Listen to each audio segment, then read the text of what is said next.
Yo, what's good, John, man? We got another episode of Javi Talks, man. So I'm gonna be talking like I usually do, man. That's basically the whole point of this motherfucker. But you feel me? On this episode of Javi Talks, what is he talking about? We got some like Congo mythology with not let me not say mythology because that's gonna offend people. Some Congo religious topics with we gonna talk about the Habiru people, the Israelites, and things of that nature. You feel me? We just gonna be talking though. Mainly. That's mainly the main point. Really just gonna be talking. You feel me? I may turn on some little some I'm gonna turn on some little music. Not no little songs. Some good little vibrations. Niggas gonna turn some good little some good little hurts. What hurts you feeling today? What HZs, brother? I feel like right now,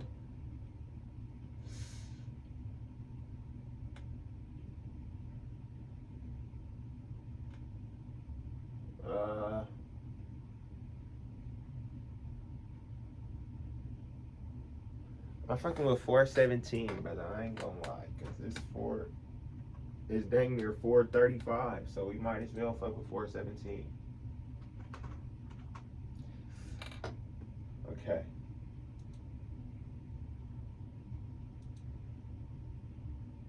Oh, we could also talk about some psychic shit because I was just researching hella stuff about being psychic and psychic abilities and mediums and like how to become a medium. Not that I want to become a medium, but just because I thought it was an interesting topic. Just because I thought it was an interesting topic. Nothing else. But yeah. So with the Habiru people, a lot of people are Habiru people. A lot of people think that the Habiru people were like the original Hebrews, and that's what like not a lot of people, but that's like something I've seen. That's like a very uncommon belief, but it is a belief. You feel me? A lot of people think the black people were the real Israelites, but let's not touch on that.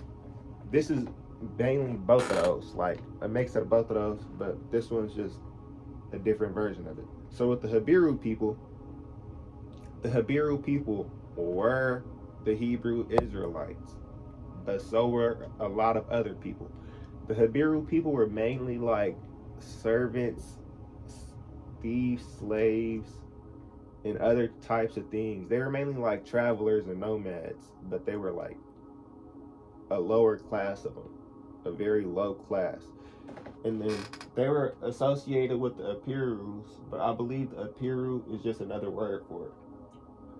And then, yeah, with the black people being the real Israelites, although that may or may not be true, not saying it is, not saying it isn't.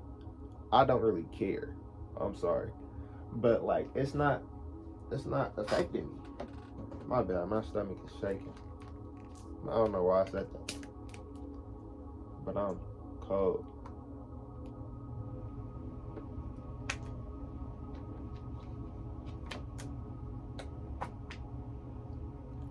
I don't know why I just said my stomach is shaking because I was fucking shivering.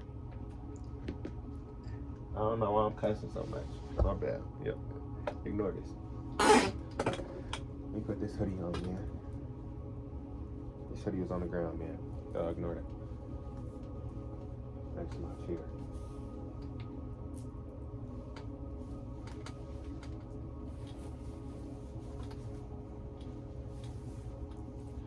Alright, y'all. So, with the Habiru people were like just servant slaves and nomads and shit. Bro, this fucking TikTok just scared the shit out of me. I just heard somebody talking, I almost jumped up, squared up, and rolled, man. What are you talking about, man? I'm not fighting nobody, bro. I'm stop, dropping, and rolling. No matter what, every situation. A fire go out, fire go down, brother. I'm stop, dropping, and rolling, nigga. Nigga breaking my room, nigga. Stop, drop, and roll, nigga. My dad coming here with a belt, nigga. Stop, drop, and roll, nigga. Hold up. What else we talking about? My little brother coming here talking about do the dishes. Nigga, stop, drop, and roll. Nigga, what you saying? Brother, I'm not playing with no nigga. I'm really stop, dropping, and roll in every situation, and it's not a joke, not a game, and I'm too serious about it. Too serious about it. 2 + 3, 5 serious about it. I'm not playing. On God, we know this. But that's besides the point. What was I saying? What was we talking about? Okay. Yeah. What were we talking about? Oh, I had to put a hoodie on because I was cold. So with the Habiru people, yes, the Hebrew Israelites from the time that they were in Egypt were Habirus, and that's where the name Hebrew did originate. But a lot of other people were Habiru, were Habiru. Like, it wasn't just only them. You feel me? But they were a portion of them. So it's probably just a sect of them that went down and branched off into that. Or they were probably just a group of people that got bunched up into that name. You feel me? So I'm not trying to say that they are that, and I'm not trying to say that they are not that. So the people that are saying that aren't wrong, but they are not completely correct. You feel me? People will say it, but they will say it like it's the end word. The Hebrew is like a better word to describe that group of people if we're talking about the one in the Bible. You feel me? Because the biblical ones most definitely are Habiru people, but they are not the only Habiru people. It's in my notes.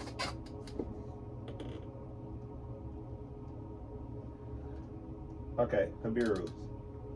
In Amana letters, the Habiru is synonymous with being a rebel against Egyptian power in Palestine and Syria. It is the Habiru people who are frequently mentioned as supporters of the leaders of revolt, to whom they occasionally bind themselves by a solemn pact. The term Habiru, meaning outsiders, was applied to nomads, fugitives, bandits, and workers of inferior status. The word is etymologically used to relate to Hebrew, and the relationship of the Habiru and the aforementioned Hyksos to the Hebrews has been long debated. Oh, my bad. Okay. Ooh. Right here. Since the discovery of the 2nd millennium BCE inscriptions mentioning the Habiru, there have been many theories linking these to the Hebrews of the Bible. But most of these theories were based on the supported etymological link, and they were widely denied based on Egyptian sources following the Ugaritic and Hittite discoveries. There are 2 main barriers: linguistics and group identity.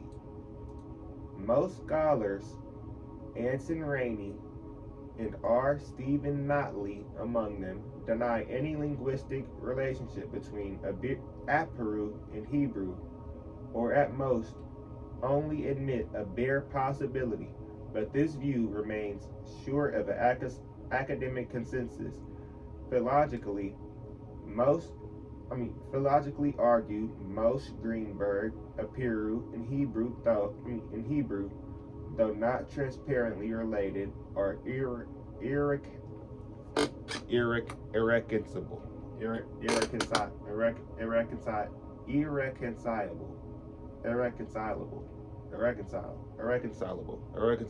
That's the word. Irreconcilable. That's the word. I promise you it's the word. But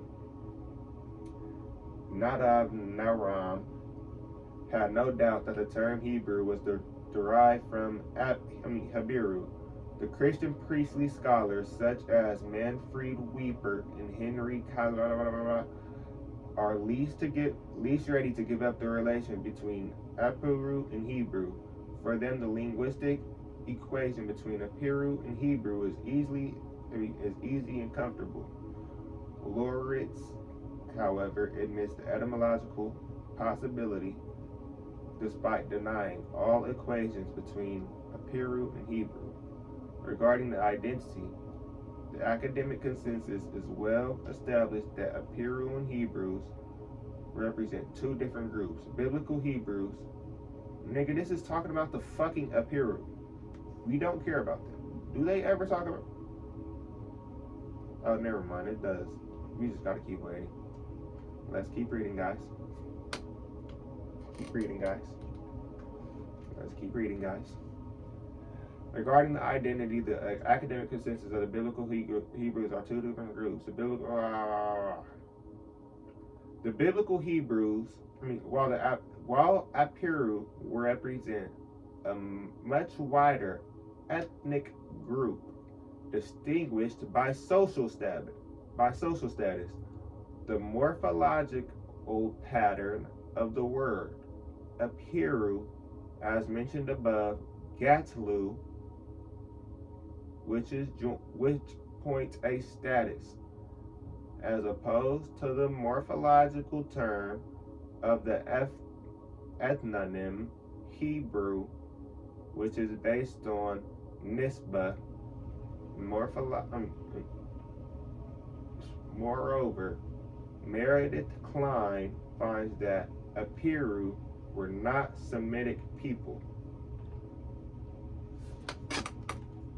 So they're trying to say that Habiru weren't black. What does Meredith Klein look like? She's probably white. Who is this? Can we trust her? Can we trust Meredith Klein? Do y'all trust Meredith Klein? Let's be honest here.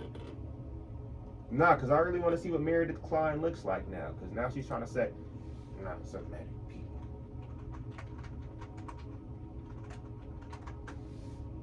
Yeah. Like I thought, this nigga's fucking racist.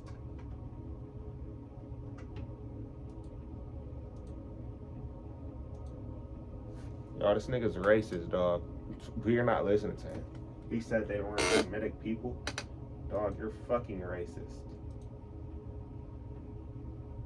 Moreover, Meredith Klein finds that Habiru people were not even Semitic peoples. Not even. Damn, yeah, he said not even. Yeah, you're racist, buddy. I know what's up with you. You don't want them to be black. I'm just playing. It has none of. I'm sorry, I don't care that much. I was just playing right there. I swear to God. I swear to God. On everything. The matter was complicated in the light of when the new analysis indicated a group broader than the Israelites and the more associating with Habiru, best seen in 1 Samuel 13 and 14. Naaman and Yoel bin Nun point out that Hebrew is typically used to describe Israelites in exceptional circumstances, in particular, wandering, oppressed, or enslaved Israelites struggling for liberation. Naaman finds that all biblical references to Hebrews reflect some traits borrowed from the second millennium Habiru. Greenberg confirms that Hebrew is an archaic term predating Israelites. Professor Albert D. Friedberg concurs, arguing that Habiru refers to a social class found in every ancient Near Eastern society, but in the text describe the early periods of the patriarchs, and the Exodus term Hebrew refers to a broad group of people in the Levant like the Habiru, among whom the Israelites were a part. So basically right there they were saying like the Habiru was found in every place while the Hebrews was basically just the Israelites. Like just a small group of the Israelites. You feel me? Yeah. Like one was a term, one was a group of people. One was like more of a race. You feel me? But What else do we want to talk about? nZambi and Simao Toko. We could talk about Simao Toko, man. So if y'all don't know Simao Toko, man, he got a few stories, bro. Simao Toko was a pretty cool dude. I don't really. Nah, we gonna talk about Simao Toko. Cause fuck it. So Simao Toko. So he was. People claim that Simao Toko is the Messiah of the Congo. So what he did, he had a few times where he had like reincarnated himself entirely. Like he did some wild shit. So what Simao Toko did, right? His first time, I think the Congo was getting enslaved, and the people had came up to him. I don't know, he had came up to people that were enslaving him, and he said, why are you in my? I mean, the people said, you will be back in your homeland soon. He said, that my homeland, this is my homeland, and I guess the invader slapped him. So he said, listen here. Right now, it is like this because he's black. So on the top of his hand, it's the white people on top, and then the black people on bottom, right? Because he said, right now it's like this, right? So you are right here. We are right here. In 10 years, it'll be like this, right? He flipped his hand over and showed the black side of his hand on top and the white side on bottom. And then I guess later on that day, the person that he said it to was found dead in his office. Just dead. I don't know how true this story is, but I heard the story, so I gotta tell y'all. The next Simao Toko story. So the next time that he was tried, I guess the people were like, I don't know the context, but I guess some people had called him over to get something out the back of this tractor, right? And I guess it was like a grinder too.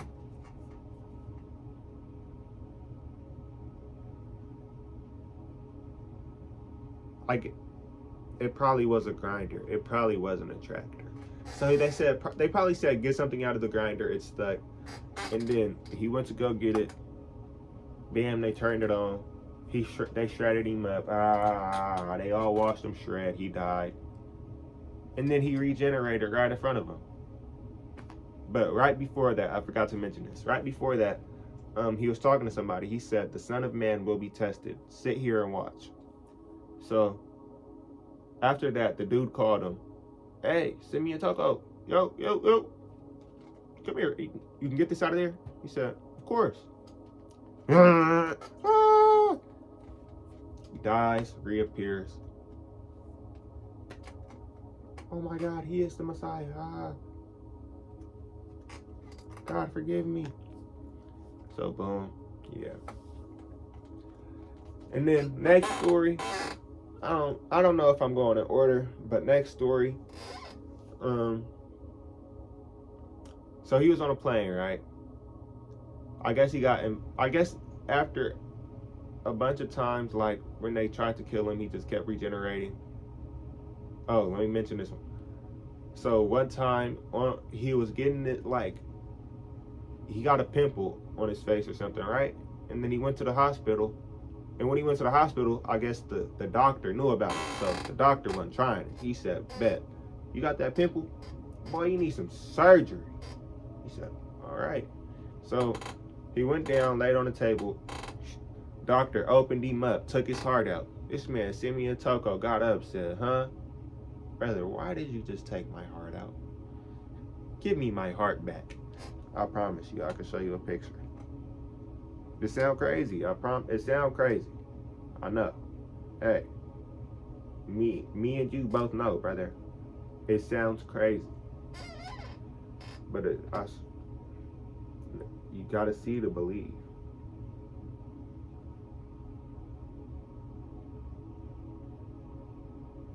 Look, He was pointing at his heart wound. You see it right there. He's pointing at his heart wound, brother. He's pointing at the wound on his heart. He got his heart took out, got upset. Brother put my heart back. He put his heart back. He wasn't playing with him. So, after that, right? I guess the Pope had heard about what was going on. He said, "What, a black Jesus? The Messiah returned? Nigga, what? A man more powerful than me? I am the Pope. Y'all have lost it." So the Pope pulled up on him, right? Pope pulled up, brother. He said, "Come to the States with us. We want to talk with you." So he said, of course. He knew something was going on though. I'm telling you, this nigga was claircognate, clairsentient, one of them. It was probably clairaudient too. He was probably all of them. He probably had all the clear senses. I'm trying to get all the clear senses. I'm trying to be like Simao Toko. Is y'all trying to be like? We trying to be like Simao Toko here. We trying to be like Simao Toko. All right. So, when he pulled up on the Pope, right? They had flew him back to the States, but they had a little secret, devious plan. They was gonna throw this nigga in the water over the Pacific Ocean. They was gonna throw this nigga in the water over the Pacific Ocean. So the plane take off, right? Plane take off. These niggas start flying. They get in the air. Simao Toko feel like something off though. Are y'all planning to harm the Son of Man? Man start praying right there, right? Plane stop mid-air. Plane stop mid-air. The plane stops in mid-air, brother. I'm telling you, it was wild. I was there. I was there. Brother, I was the flight captain. Brother, I'm telling you, I was passing out peanuts. I said, "Mr. Why the plane stop?" I'm tripping, you feel me? We are mid-air. This plane was just going 200 miles per hour. The plane stopped. You know, you fly forward when a plane stopped like that. Only man still standing is him. Pope called him a hard R. I said, "Brother, what?" He's lost it. So boom, right? After that, I guess they weren't playing with him. Few more assassination attempts. Now the people leave the Congo. I guess during the wars, thousands and thousands of little people, they said thousands and thousands of little people kept attacking them. They were getting attacked by thousands and thousands of little black midgets. That's what they said. They said little black midgets. I swear, sometimes it's like, am I really talking about something that happened on Earth? Because what are we saying here? Little black midgets. But, when you look at the biblical stories, what's crazy? This is recent. So they got newspapers on this. Thousands of black midgets, tiny black men, thousands of little men attacking us. They were thousands of tiny men with super strength. Let's not forget that. So I guess what Simao Toko did, he called in some legions of angels or ancestors to go help them during their wars. And they came in as tiny little buff ass midgets, buff ass black midgets. I don't know. Bro, I don't know. but yeah.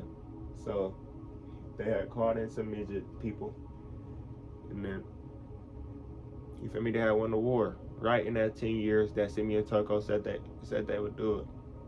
So after that, right? I guess for some reason he had got brought to the States again, and then not out here, but for some reason at some place they had cut him up, and tried to put his body on different tried to put different parts of his body on the corners of the earth, like different places of the earth. You feel me? Like fly his body parts all over around so he can't regenerate. This nigga regenerated in their office. This nigga regenerated in their office. He said, you know what? Keep playing with me. Y'all might have stopped me. Just know that I can come back. I'm just choosing not to. It's gonna be a lot more of us though. Amen. So boom. After that, I guess Simao Toko just stopped playing with them. You know, he let them win. He ain't really died then. I mean, because he just appeared back in their office and said, y'all got it. You feel me? He said, y'all got it. You feel me? Y'all got it. But yeah. Now on to nZambi / nSemi. So Tata nZambi, right? Or nSemi, or whatever. nZambi mPungu. nZambi mPungu. nZambi mPungu. So nZambi, right? That is supposed to be the name of the Christian God. So the way that came up is when the people in the Congo in 1500s, right? In the 1500s, when the European people had traveled to the Congo and spoke to them, they had seen that they were not pagan, but somewhat like they had somewhat more than one deity. They had spirits. So they said, "Oh, but nZambi, he was supposed to be like the marvel of marvels, but there's an Zambici, what's like the divine feminine aspect of nZambi. So nZambi was the marvel of marvels for the Congo spirits, right? And then when the European people came over, they said, no, you're mPungu. You see, the marvel of marvels, he's a lot like our Christian God. So that's him." So that's just the way that they used. That's like a manipulation tactic they used to try to get the people of the Congo to convert to Christianity, and it worked to an extent. I don't know how much it worked, but I heard that the Congo is Christian now. But yeah, I guess it was when the European people came, they seen the spirit of mPungu. Not mPungu. Tata nZambi mPungu. nZambi mPungu. No, nZambi mPungu. mPungu. nZambi mPungu. mPungu. My bad. I was pronouncing that wrong. It's nZambi mPungu. So, what was I saying? Yeah, it was mainly like a manipulation tactic to get them people to convert to Christianity when they had traveled over there to spread the word, I guess. But nah, do I think he's the Christian God? Originally, no. But they said that they were very similar, and yeah. Do I think he's the Christian God? Originally, no. Originally, no. Do I think the Christian book was written about Tata? Do I think the Christian book was written about nZambi mPungu? No. But do I think that that name can be used to represent the Christian God? Yes. You feel me? So when people say nZambi's the Christian God, they're not wrong. Like, that is a name that's there for him now, because I guess. But the people that say that, they did do their research, so it is a pretty cool thing. Like, when people say that, they aren't stupid. Like, it's not incorrect, it's just not right. But nothing's inherently right, because Yahweh is not even the Christian God, and that one's even in the book. You feel me? The Christian God isn't in the book because the Christian God is supposed to be the creator of the universe. And that's not Yahweh or, you feel me? Yahweh might have been the God of the garden though.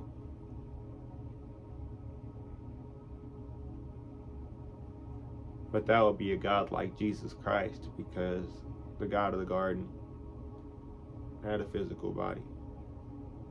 So it wouldn't be like the actual infinite creator. It would just be another aspect of him. But it would probably have just been like the most full aspect. What happened to the God of the garden used to just go into the sky.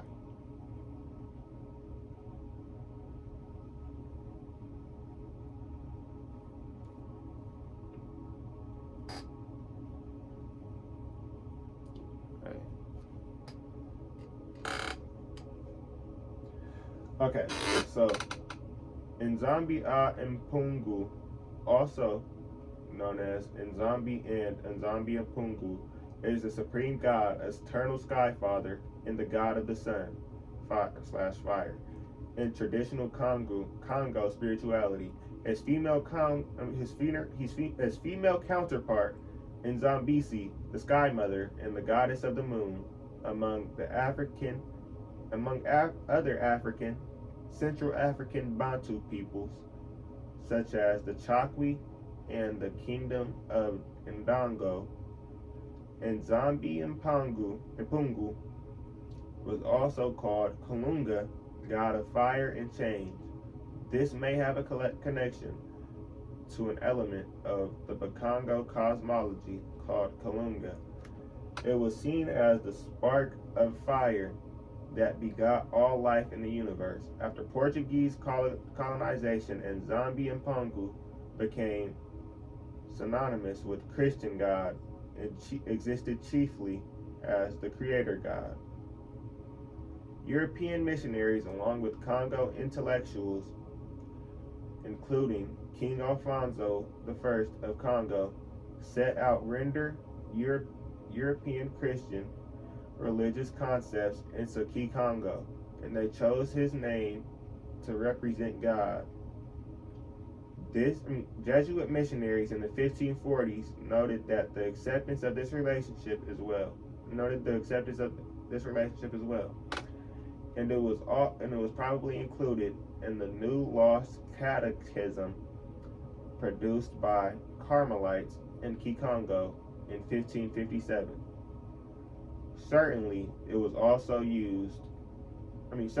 used for God in the Catechism in 1624, a translation by best masters of the church in Congo under the supervision of Jesuit priest Natius Cardoso. Prior to European colonization, nZambi mPungu and his female counterpart in Zambici were perceived as the marvel of marvels, who existed everywhere simultaneously and gave life to all things. nZambi mPungu was the sovereign master, the god of the sun, the fire, and change. It was believed that nZambi mPungu / nZambici created the universe, the spiritual world, Ku Kempa, and the physical world, Nu Knesset, Nu Nseke, Ku Seke. Yeah, Ku Seke. Ku Seke. I don't know, nigga. Contrary to what the title of the Great Spirit implies, nZambi mPungu and nZambici and the spiritual nature of the Congo people did not exist under the same confines of the hierarchy as the same omnipotent God of the monotheistic Abrahamic religions, Christianity, Judaism, and Islam. All spirits within the Congo spirituality were believed to be equal and significant and had their own purpose across both the world and spirit. After the introduction of Catholicism by the Portuguese, there is a massive effort to convert Central Africans by creating a connection between Christianity and traditional African religions. While it was largely a failure for ethnic groups like the Mbundu and the African kingdom of Ndongo, the Portuguese were able to persuade many Bakongo in the kingdom of Congo that nZambi mPungu was the Christian god, and that other spirits were similar to angels. Those who were those who were subservient to God. Not only did this make way for an easier conversion for the Bakongo people to Christianity, it also created a hierarchy in Bakongo spirituality that reduced other spirits like Zambici, Simbi, and Nakisi to lesser spirits that no longer had relevant voices in spiritual matters. One Kikongo saying is, Ku Tombi nZambi ko Kadi ka Kina Unitu ko. It means, don't look for God, he does not have a body. In the religion of Candomblé, Bantu, nZambi is the sovereign master. He created the earth and then withdrew from the world. nZambi mPungu remains responsible for the rainfall and health, Kumina. In the religion of Kumina, there is a high creator god who is known as King Zambi, which is a derivative of nZambi mPungu, Palo. In the religion of Palo, nZambi is the god who created the universe and animates it. nZambi resides in all things and the spirit of the dead. Long deceased ancestors who have become spirits will, over a long period of time, become developed in natural elements, and thus nZambi himself. The natural powers of nZambi can be harnessed by Nganga, and in common ceremonies. In the religion of Palo, nZambi is the god who created the universe and animates it. nZambi resides in all natural things and the spirits of the dead. You feel me? Damn, we 37 minutes in. We may not even talk about psychic shit, but let me talk about nZambici real quick, and then, you feel me? Yeah. nZambici, also called nZambi, is the eternal god of essence, as well as the moon, earth, and sky mother in Bakongo religion. She is also the female counterpart of the Congo creator god nZambi mPungu. By the 17th century, nZambici's importance seems to have diminished. Oral tradition in the period states that nZambi mPungu was surrounded by lesser spirits, including nZambisi. There is a consensus among many historians that this reduction of the nature spirits to lesser spirits was due to the Portuguese influence of monotheism in their stunning of idols, whereas nZambisi and nZambi mPungu were once marvel of marvels. nZambi mPungu began to exist independently as nZambisi, as she was seen as the supreme creator god, similar to the Christian god of the Portuguese colonizers. Oral tradition states that in the beginning of time, place and space did not exist. There is only a circular void called Mbungi.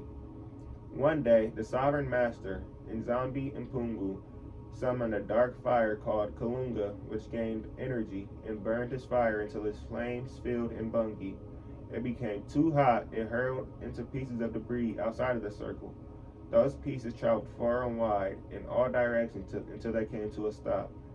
When they cooled off, they were stars and planets, which formed the universe. nZambi mPungu became Kalunga, the god of fire and change. Wanting to expand his creation, and oral traditions some oral traditions say that nZambi mPungu created his female counterpart called nZambisi, the god of essence. Other oral traditions say that nZambisi always existed inside nZambi mPungu as an eternal goddess in her own right. Nevertheless, they lived as one, watching over all they had created. That was until nZambisi stole some of his fire, or Kalunga, and had gained power of her own. To punish her, nZambi mPungu is said to have created the earth and have sent her there. But unable to stay away from her for too long, he returned to earth and married nZambisi. On earth, they created the waters the land and the men and the animals. She subsequently became the god on earth, the great princess, the mother of all animals, the one who promises her daughter to the animal who shall bring her the fire from heaven. Zambici and nZambi were then created the first Congo person or mPungu. Not bad. And Zambici also became the great mystery of the earth. The mother of a beautiful daughter gives all mankind laws, ordinances, arts, games, and musical instruments. She settles quarrels between animals and in the stories, giving her decisions. And she is embedded an immense amount of Yort law to guide man. And Zambici and nZambi and mPungu created nature spirits. Simbi, Nikisi, Nikita, and Kulundu, and separated the physical world called Nkese from the spiritual world called Mpemba, with the boundary of water called the Kalunga Line. A mystical forest in Finda ran between the worlds, where nature spirit and the ancestors could travel from one world to the other world, and devise the living. In Zambici and nZambi and mPungu withdrew from the earth and took their place in heavens, choosing to no longer interact with man. Man knew nZambici as the earth and moon, and nZambi and mPungu as the sun. Because of duality, nZambici and nZambi in the Congo people believed that the right side of the body was male, while the left side was believed to be female. So basically, that kind of originates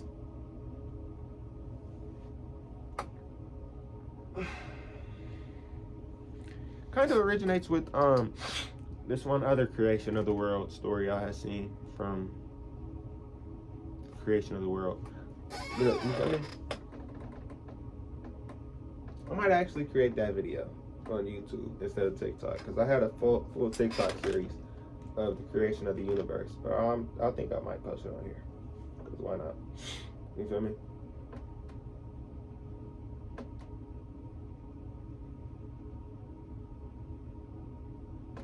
Yeah, I'm gonna post it on here.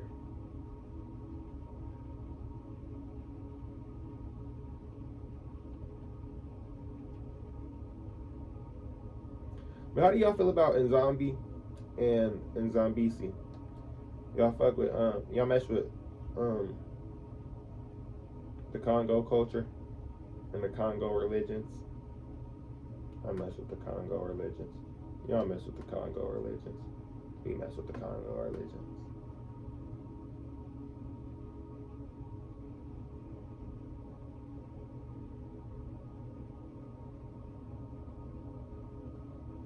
Multiverse or time.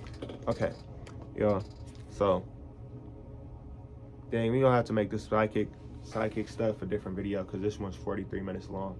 So basically, all we did in this one was talk about Simao Toko, or Simao Toko, nZambi, the Habiru people, the Israelites, and that's pretty much it. But that's enough though. We talked about a good amount. It's been 40 minutes. I'll catch y'all. That other video, the sidekick one where I talk about the superpowers and shit, that's most likely gonna have its own series. But the one where I talk about like me learning about the psychic shit, that's also probably dropping soon, because I'm gonna record it right now. It's just not gonna be in this video. So, but that's it for this video though. Drop a like, comment, subscribe, comment on other videos y'all see on the channel. You feel me? And I got y'all. You feel me? Because videos dropping soon. More videos coming soon. Drop a sub, drop a like, If you ain't like the video, what are you doing? Why you ain't like the video? Why you ain't like the video? Why you ain't like the video? Why you ain't like the video? You drop a like, and that's it. We done.